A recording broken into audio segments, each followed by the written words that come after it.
Welcome to the Steering Change Podcast, navigating through the commercial transportation industry in Alberta and beyond. Powered by the Alberta Motor Transport Association. Here's your host, Kelsey Hipkin. Hello, friends of Steering Change. Today we're diving into a tradition that's been testing commercial driver skill, precision, and professionalism for generations. The Professional Truck Driving Championship, or PTDC, taking place this year once again at AMTA's Edmonton location at EIA on Saturday, May 30th. Formerly known as the Rodeo, this event has an incredible legacy, 76 competitions strong, dating all the way back to 1949. While a couple of years were missed during COVID, the spirit of the championship has never slowed down. Year after year, it continues to showcase the very best in driver skill, safety, and control. This is more than a competition. It's a celebration of an industry and the people who keep it moving. And with only 2 events like this remaining in Western Canada, it's something pretty special to be a part of.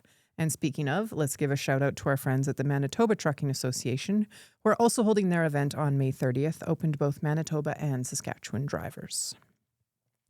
Let's get into it. Today we're going behind the scenes and onto the course to hear from the people who make it all happen. Matt, Don, welcome. Thank you for joining us. Thank you. Thanks for having us. So I'm going to start with you, Matt. Tell us a bit about yourself and how you came to be involved with the Professional Truck Driving Championship. I started off originally as a competitor in 2012. It's been a minute. So, yeah, I've been around for a while. I've actually won one category. It was the single category. That was in 2013. In 2014, I moved into the office.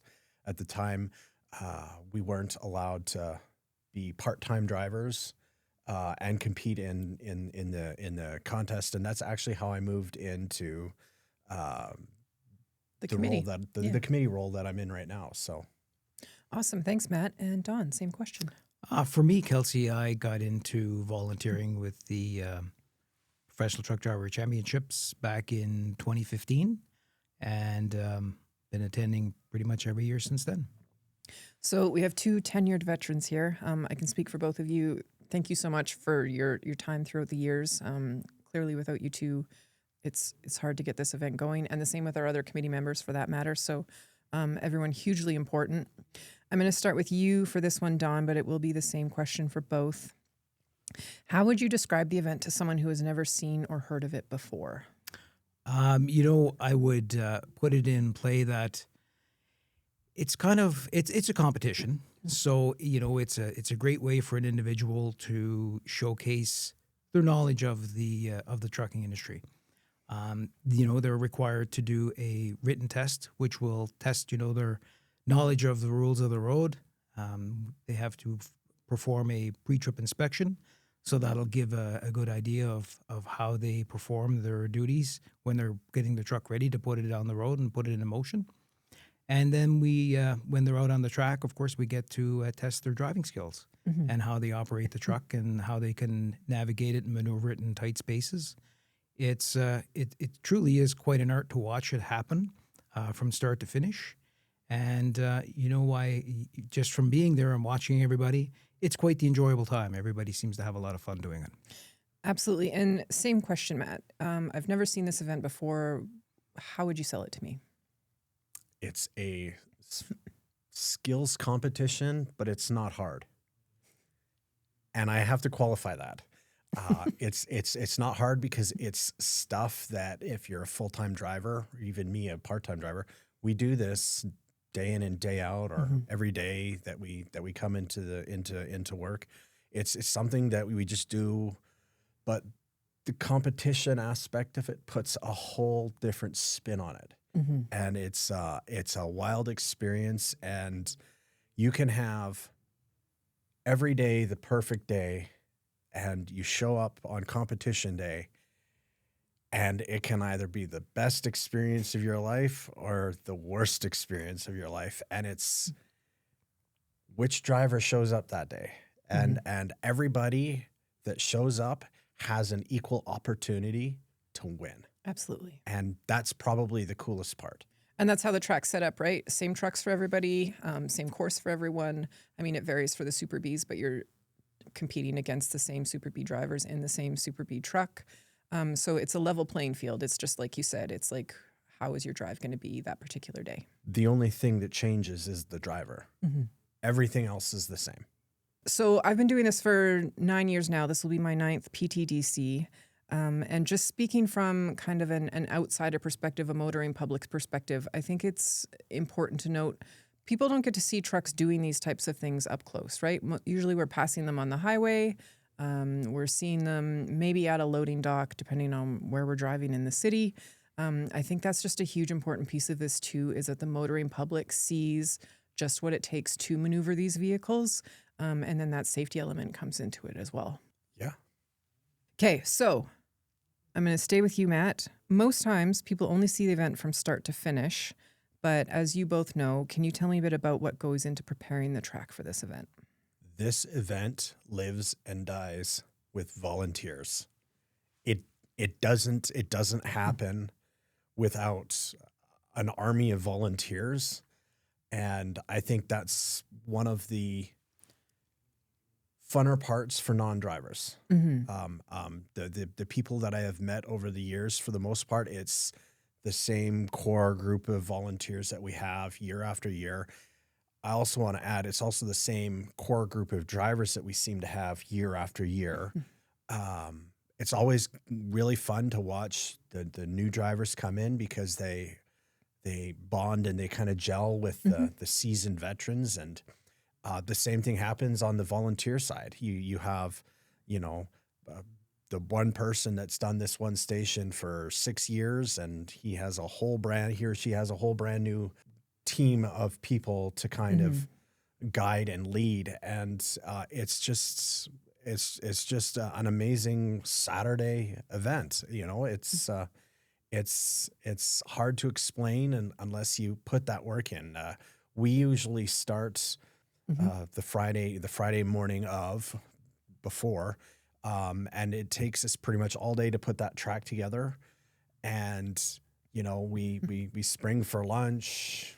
We meet up to kind of collect our souls for dinner, and then we're there bright and early again at 6 a.m. for showtime.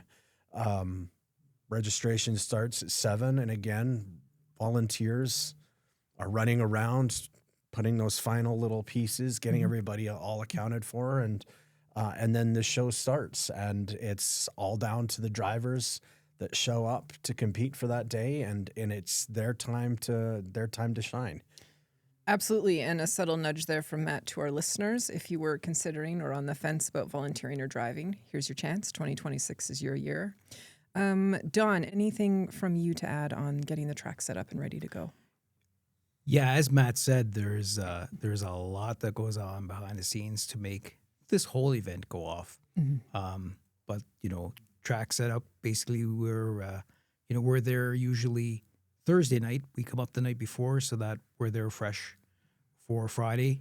We hit the ground running. There's a lot to do, from unloading the track equipment out of the trailer. Sometimes we may have to do a little maintenance on some of the equipment. And then it's, strategically placing all the stations where they need to be on the track, set up.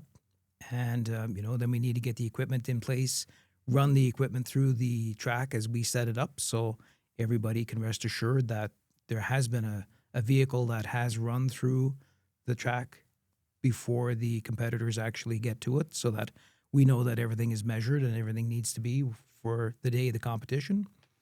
And, that pretty much takes us the whole day. And then we usually, as Matt said, we take a break, we collect our thoughts the night before, and then it's showtime. 6 o'clock on Saturday morning, that's when the butterflies for the track committee come out. Because we're here making sure that it's ready to go and that we've gotten everything put together. And hopefully it didn't rain or it wasn't windy the night before. We've had that where we've come in on Saturday morning, especially, and the track's a disaster, and we have to try to fix it before we get the competition going. So. But it's really rewarding at the end, to get it all put together and to watch this event go off. Awesome. Thanks, Don. So, Matt, as you mentioned, you have competed in this event before. From that perspective, what does it mean to get out there and compete against your fellow drivers? I don't see it as necessarily a competition. Mm-hmm. The fact that you have the same people year after year, this is really the only time we get to see each other and see our fellow drivers. We work for different companies. We work in different sectors of the industry. So this is really the only time that we get the chance to see. One of my favorite things is when you're sequestered and you're awaiting your turn, and you have the same group of drivers, and you're catching up, and then all of a sudden somebody gets picked and they're gone, and you're just waiting your turn, and that pressure is building, and that experience is building, and then when you finally get picked for your turn, it's an unbelievable experience as you're walking up to the truck. It's something you do every day. It's something you take for absolute granted. I remember competing in nationals back in I was 13 or 14. I could only describe it as this is something I know it's something I do I won my way to get here. Yeah. It's something I do every single day. And yet that long walk up to the side of the truck, your mouth just completely dries out. Your head is spinning at a mile a minute. And it's almost, the only way I can describe it is just a fight or flight instinct. And like I said, once you release the brakes and the wheels start turning, I can't, the only way I can describe it is either it goes well for you or it doesn't. And what kind of a driver shows up, like I said earlier, what kind of a driver shows up, that's the presentation that you leave. And I've always found that every single one of our participants has represented their company with the professionalism and skill that it takes to operate one of these vehicles on a regular basis. Absolutely. Thank you. And Don, you are no stranger to the cab of a Class 1 vehicle. Does this also kind of speak to a deeper camaraderie among drivers regardless? For sure. I mean, as Matt was saying, drivers, we work for different companies, we have different names on the side of our trucks during the daytime. But when you get into this competition, we get to meet each other and hang out. And at that point in time, what we do outside of this competition kind of goes away. And, we're all friends. We're all here to cheer each other on. Of course, somebody's got to win. Somebody's got to come home the champion. But, everybody competes on a level field to make that happen. And Matt has kind of touched on this a little bit, but what separates a good driver from a great driver when it comes to a competition like this? And that's a great question, and it's pretty tough to answer that. A good driver is a highly skilled driver, but I think the great driver is again very highly skilled, but they just keep it together just a little bit more on the other side of that. Just to build off of kind of what Matt was just talking about, when it depends on what driver shows up that day, and everybody's got the skill sets to pull this off.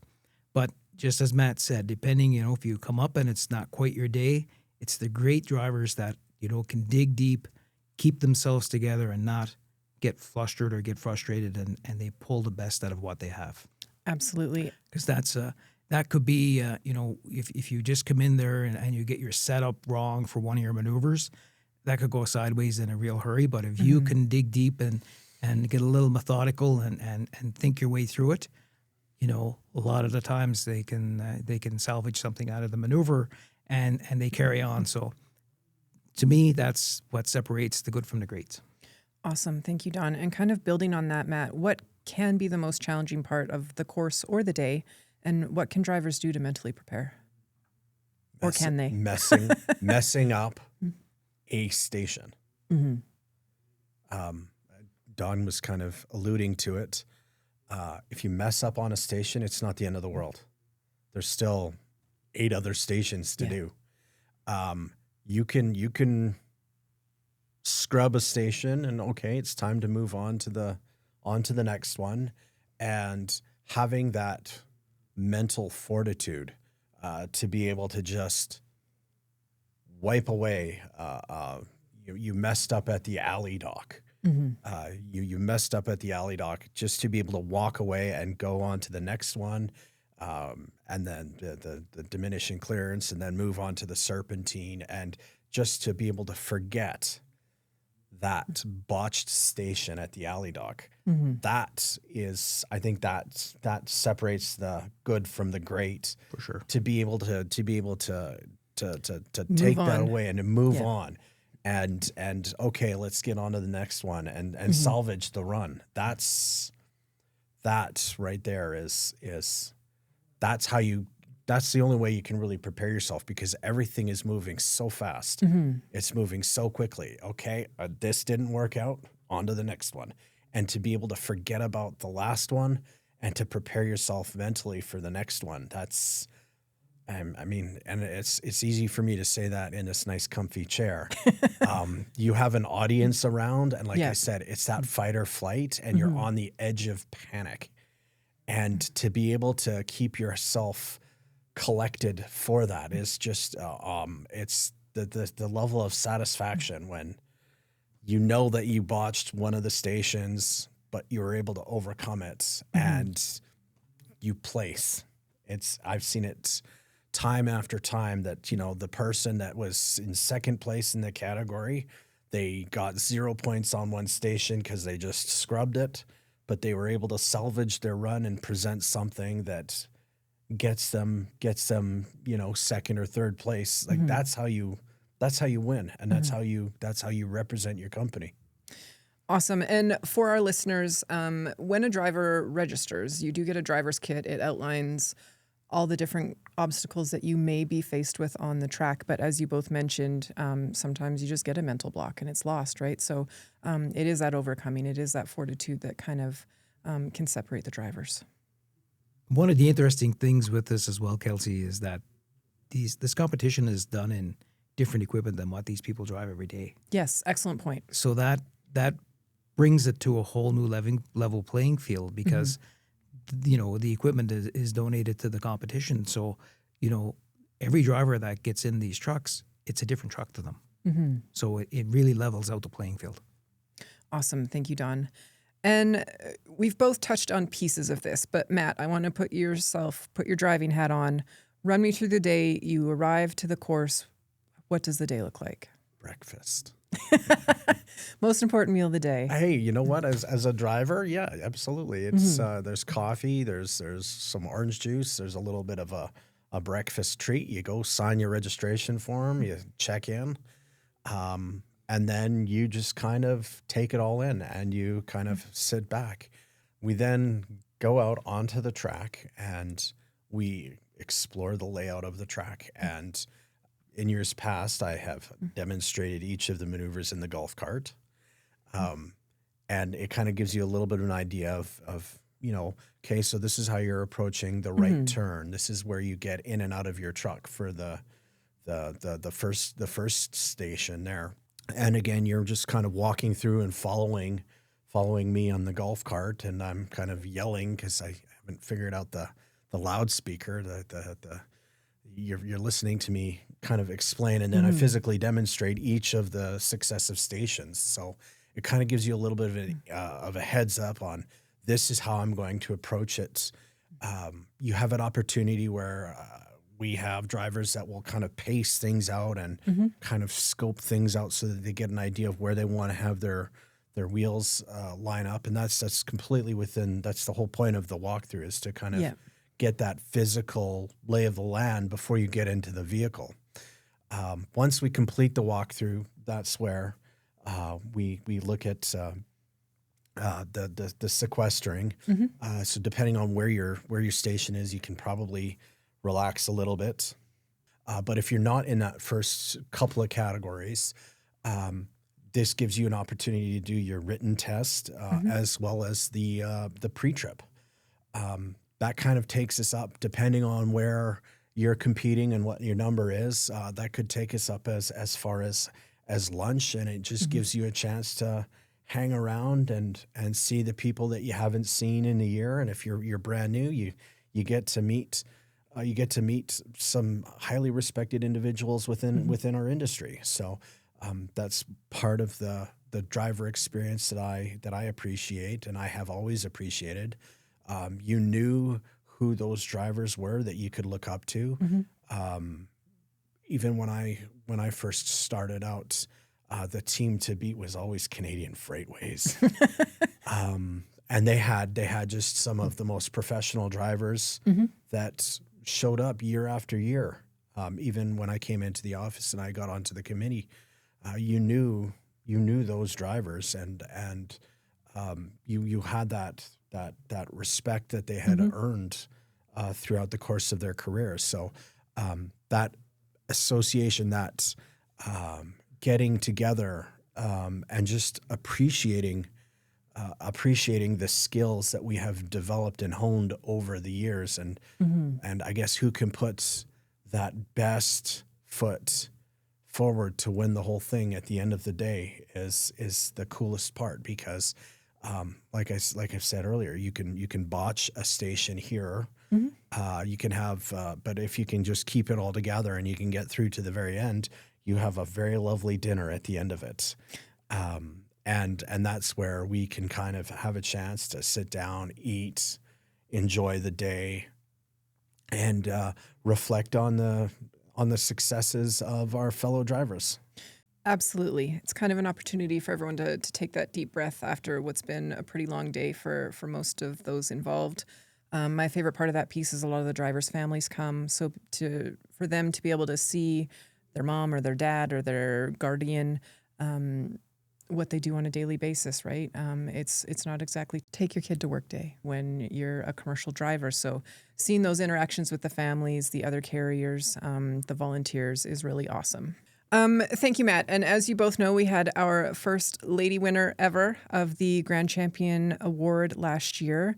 That was Brandy Abramson with Rosano GLS. Don, anything we might have missed on what takes place during the day? Well, there is definitely a lot going on. Matt summed up the driver's end pretty well there. From a volunteer side, I'm doing the math in my head of how many volunteers we actually have on the track on the day. We average about 70 to 75. For sure, because most of the stations will have, upwards to a half dozen, volunteers at that station, from measurements and all the rest of the stuff that they have to accomplish. So there's a lot of people, there's like 9 stations. So there's a lot of people, a lot of moving parts to this as the volunteers, and it wouldn't happen without the volunteers for sure. But it's the camaraderie amongst the stations, because a lot of these people return year after year, and a lot of familiar faces, and just running around to the different stations as we're facilitating the competition, just seeing how they all react and how they all interact with each other. It's really quite cool. There's a reason I've been doing it for so long, right? And just keeps me coming back year after year. So. And we're always looking for volunteers. So if anybody, is listening and they think that they may want to become a volunteer for this great plug, event, Don. Yes. I highly recommend, looking into it. And, we all start somewhere. I mean, I first started out, moving cones and just doing different things, and, worked my way through the ranks, and, just keep showing up every year. It's such a fun event. And I know from the staff organizing side too, you kind of get to be buddies with these guys. Like obviously I've known you guys for a decade now. There's Mr. Bingley from Lac La Biche. He is a very consistent Super B winner. I know that frustrates the heck out of some of the other drivers, but Tim just keeps crushing it year after year. Shout out to Mr. Red Crow, who always makes me laugh. He's with LTT. So we're seeing these drivers, and it's just so awesome to see them in a more relaxed kind of environment once they've competed, obviously.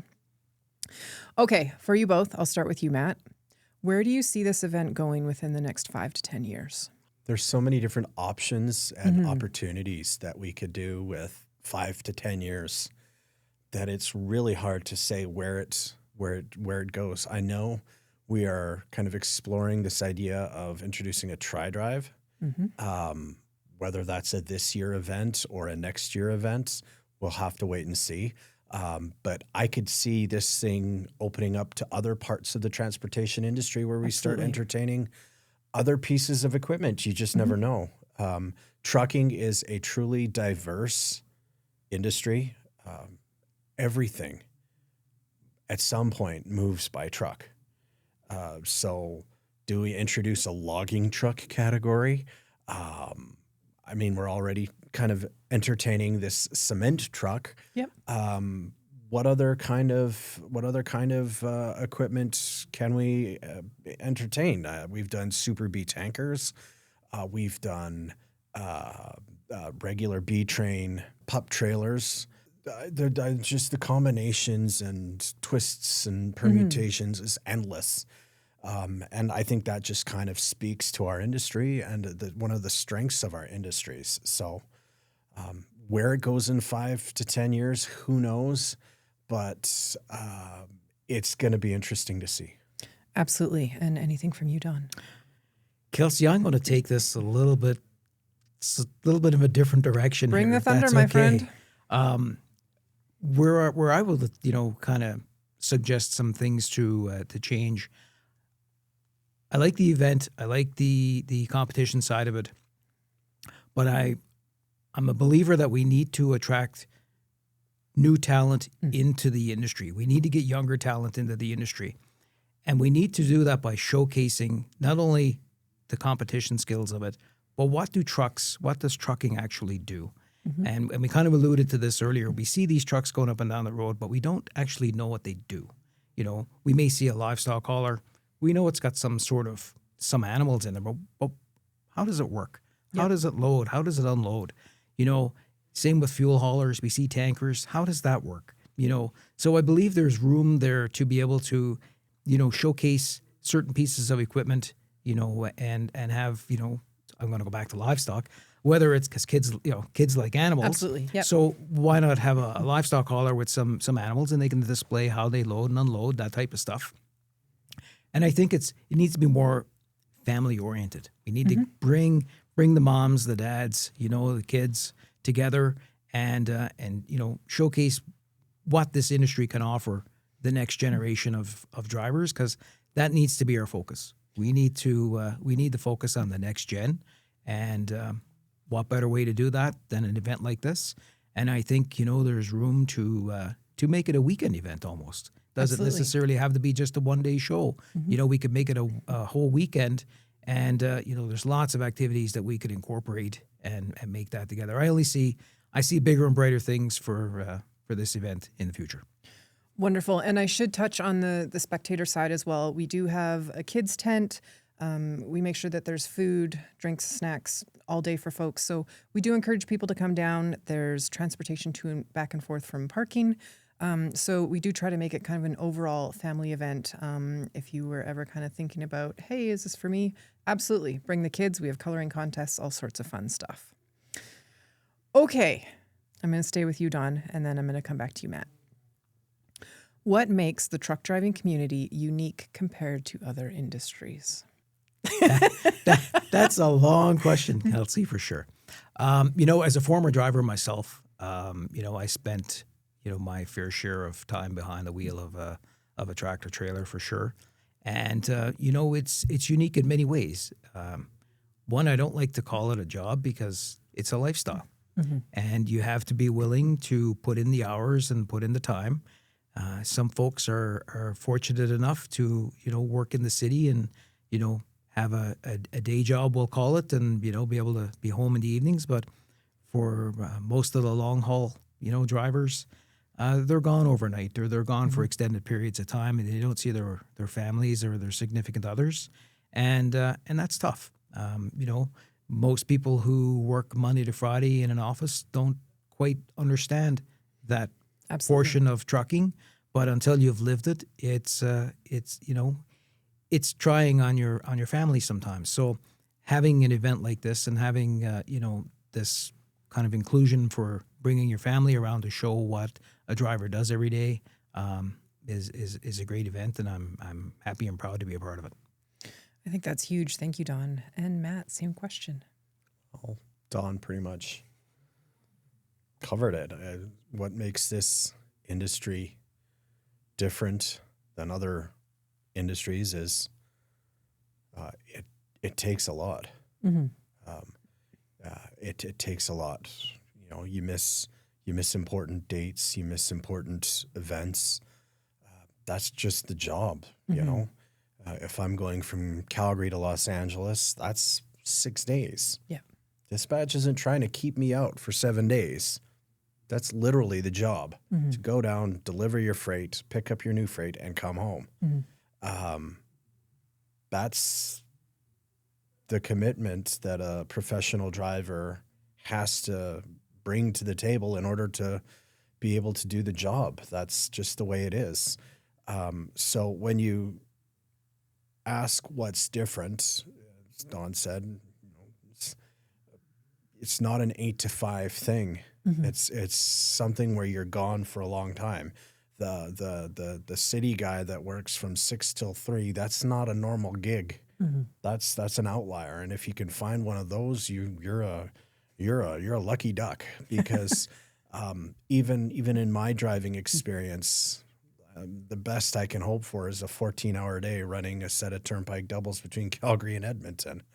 And it does take that long to go, you know, a 3-hour drive between Calgary and Edmonton, 6 hours. No, it's a full day. And that's just the nature of the beast. That's the job. And that's the commitment as a professional driver I have to bring to the table in order to get the job done.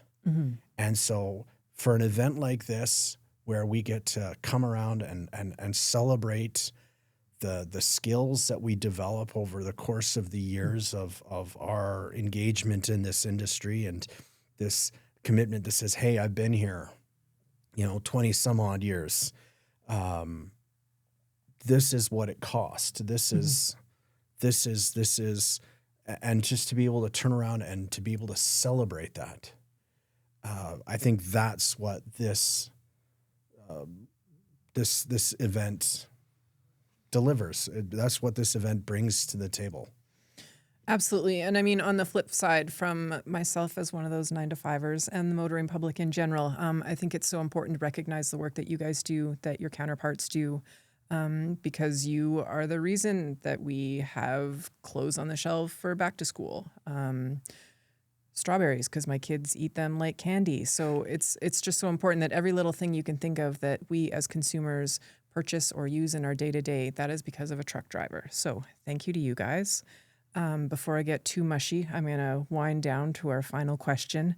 Okay, Don, I'm going to pick on you first. Is there anything you would like to add before we close? Well, Kelsey, I'd like to add that really, really excited for this year. You know, as we kind of talked about, we may be introducing a new category, which pretty stoked to see this. It's going to be great. New addition. I'm looking forward to the to meeting everybody and getting back up. And you know, one of the things that I really, you know, for me, it's about, you know, anybody that's known me, you know, any amount of time. Family is important to me, and that's why I like to give back to the industry. Sometimes I think the industry is like my family because I've been around it for so long. But I like to give back, and I like to watch the people in the stands, you know, as they're watching their loved ones, you know, competing in the event, and you know, little kids, and you know, we get, you know, once in a while we get to take the kids out for a little scoot in the golf cart, you know, follow them around as their mom or dad is competing, and just watching the smiles on their faces, and you know, just how all of that kind of goes together. It just makes the event such a worthwhile. It's a full day, but it's just worth everything just to pull it all off. And just looking forward to that again this year. And I mean, I think a huge piece too, I mean, you talked about getting the younger generation more interested in it. It starts when they're little, right? My kids are crazy about vehicles, and they have gotten to follow a truck around the track in the golf cart. A huge deal, and just kind of shows them it's not as simple as you go to the grocery store and there it is. There's a lot of steps from point A to point B to how it gets there. So thank you so much, Don.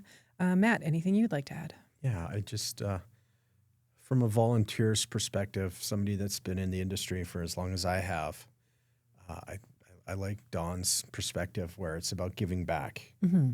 I know what our drivers, our competitors, have to give up, and it's a lot. And so for me to be able to help the Alberta Motor Transport Association with this event, that's a small way that I can give back, because at the end of the day, this is a celebration of our professional drivers. Absolutely.